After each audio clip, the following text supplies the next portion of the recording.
Liz Cheney teases a possible run for president in 2024. Oregon says high school students don't need to master any subject in order to graduate. Plus, Ilhan Omar labels a reporter a crazy person for asking questions about Hamas. All that and more. I'm Bobby Eberle. This is a 13-minute news hour. And God bless the United States of America.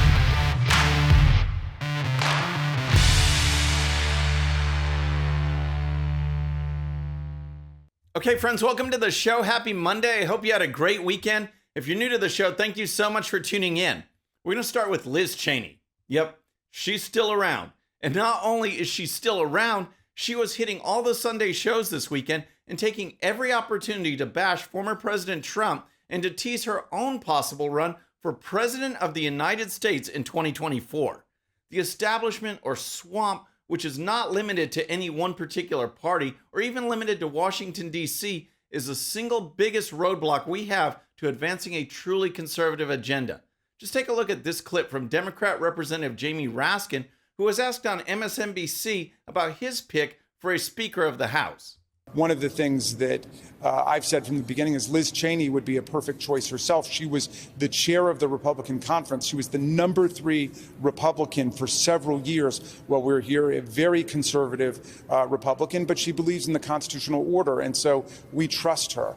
Mitt Romney is another name that has been floated as someone who we could trust. Are you kidding me? Cheney and Romney? Those are Raskin's recommendations, and it just shows that Liz Cheney will not go away. She lives in the minds of Democrats, and the media loves to put her on the air, just like they love to put on Tony Fauci to talk about masks and vaccines. Well, this weekend, Cheney had plenty to say.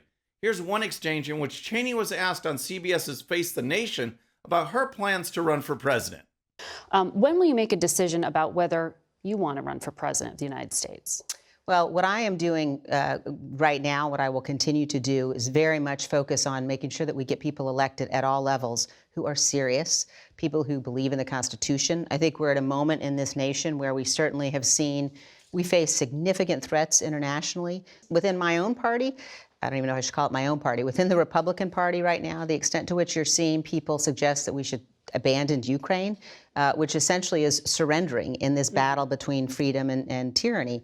And that would be very dangerous for our security. Gag. As much as Cheney tries to sound like a foreign policy expert, she is simply an expert on keeping the war machine running and pumping money into globalist causes. And, of course, hinting at running for president. Here's more from Cheney, this time regarding her thoughts on the race for Speaker of the House. Look, I think what you're seeing right now among the Republicans in the House is a direct result of the decisions that Kevin McCarthy made to embrace Donald Trump, to embrace the most radical and extreme members of our party, to elevate them. So it's not a surprise that we are where we are, but it's a disgrace and it's an embarrassment. And there certainly are serious people among the Republicans. I hope that one of them, particularly, I think it's important somebody not be an election denier. And I also think everybody should be asked tomorrow night at the candidate forum about this issue of Ukraine assistance. Okay, so the Speaker candidate that checks Cheney's boxes must be anti-Trump and pro-Ukraine. Got it. But Cheney wasn't done with simply going on Face the Nation on CBS. Cheney then headed over to CNN, where she had a great time with host Jake Tapper. Here's Cheney responding to the question of what another Trump presidency would look like. Well, he cannot be the next president, because if he is, all of the things that he attempted to do, but was stopped from doing by responsible people around him at the Department of Justice, at the White House counsel's office, all of those things he will do. There will be no guardrails. And everyone has been warned. After January 6th, after our investigation, after all of the evidence that we laid out about all of the steps in his multi-part plan to overturn the election, there can be no question that he will unravel the institutions of our democracy. So there you go. According to Cheney, Trump will unravel the institutions of our democracy. The last thing we need is an establishment mouthpiece like Liz Cheney telling us what or who is wrong with government. What we know what is wrong. We need people who are willing to stand up and fight. That's the key.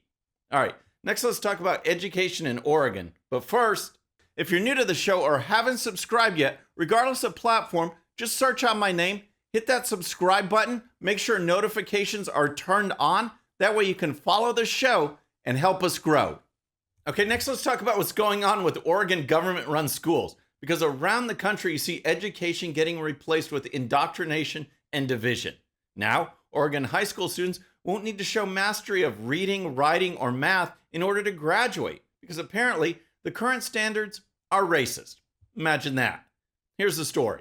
For the next 5 years, high school students in Oregon will not need to perform proficiency tests showing mastery of reading, writing, or math in order to graduate. And this comes as the Oregon Board of Education unanimously voted to extend a pause on the graduation requirement yesterday until 2028. They're citing inefficiency and inequity. Oh boy, there's that word again, inequity. What that means is that these leftist educators are going to assume that lower performance by certain groups is simply due to racism. And because of this racism, there shouldn't be any standards at all. No accountability, no real education. Just pass through the next generation of radicals from one grade to another. Here's more. Dan Farley with the Oregon Department of Education tells us the pause removes the harms caused by the policy. As an ODE report submitted to the Senate Committee on Education last year found, quote, the assessment of essential skills requirement was implemented inequitably and did not ensure anticipated benefits for students in their preparation for post-secondary transition. The report brought to light several impacts on students, primarily students of color, students with IEPs, and students who are English learners. Whenever the left sees any kind of result that can be segmented by race, the immediate assumption is that racism is the culprit. Those white oppressors are somehow purposely keeping others down. Except, of course, the Asian students. Can't explain them. The left never looks at fixing broken communities or emphasizing a culture of family and student support.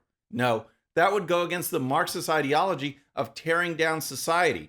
And to tear down society, you need victims. You need the oppressed. The result is that America suffers because of falling education standards. But the pause continues to see pushback from community members who claim the decision could lower education standards in the state, with former governor candidate Christine Drazan launching a campaign and garnering more than 1,400 public comments in opposition. Stating in part today, quote, it's disappointing that these unelected bureaucrats decided to ignore public comment and continue down a path that neglects their responsibility to help students meet high standards.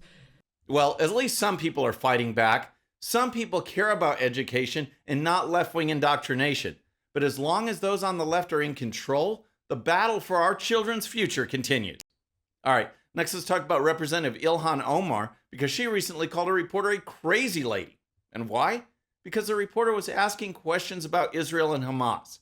Apparently, representatives like Ilhan Omar and Rashida Tlaib can say whatever they want about Israel, but when Hamas conducts the worst act of terrorism against the Jewish people since World War II, they just go silent. Recall shortly after the October 7th terrorist attack, Tlaib was asked about Hamas savagery. Terrorists have cut off babies' heads and burned children alive. Do you support Israel's rights to defend themselves against this brutality? We're just going to go through here. You can't comment about Hamas terrorists chopping off babies' heads. Do you condone what Hamas has done, chopping off babies' heads, burning children alive, raping women in the street?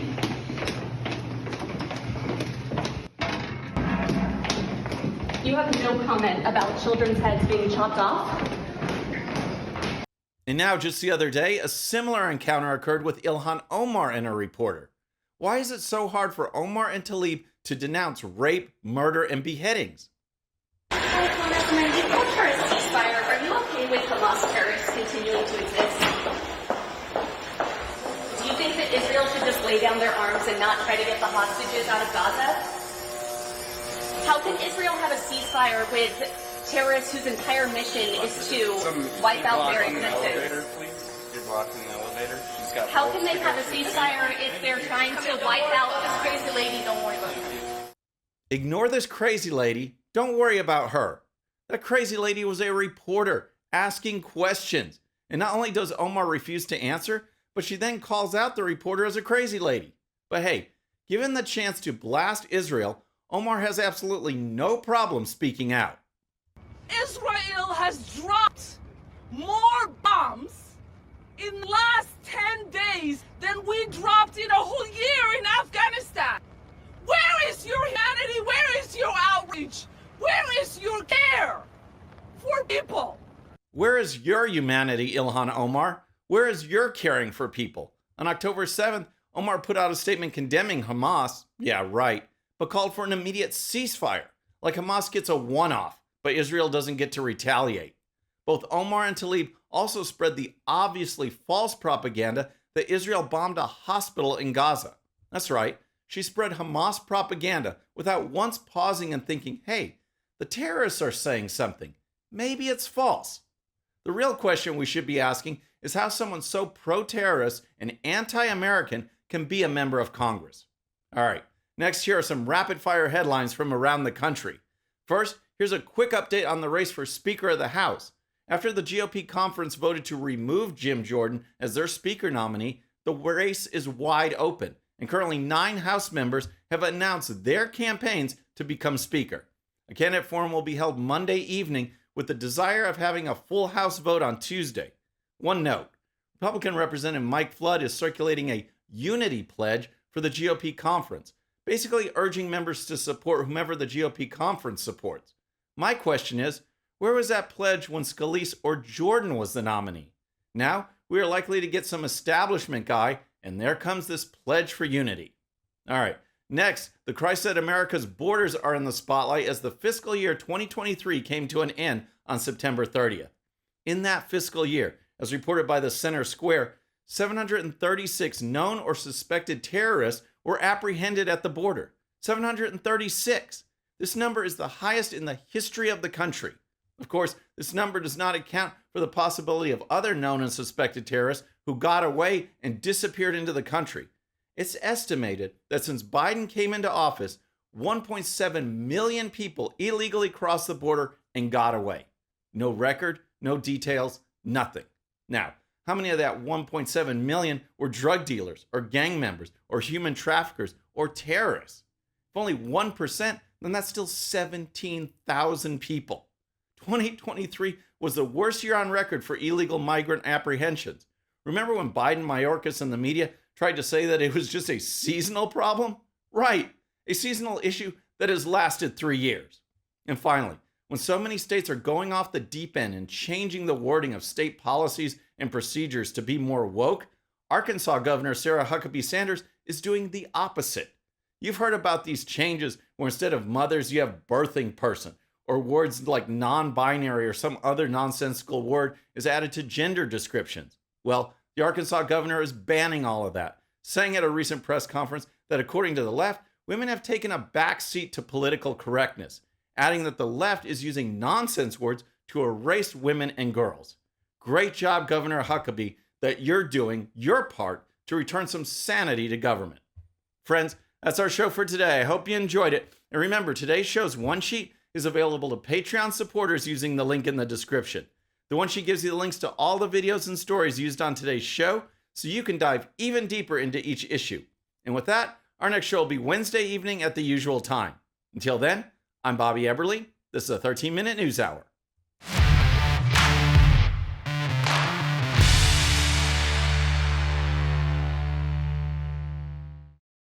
All right, friends, thanks again for tuning in. I really appreciate it. And before you go, please hit that subscribe button above. Once you do, tell your friends, share it, spread the word about the 13-minute news hour so we can keep growing. And for more great content, check out these videos right here, and I'll see you next time.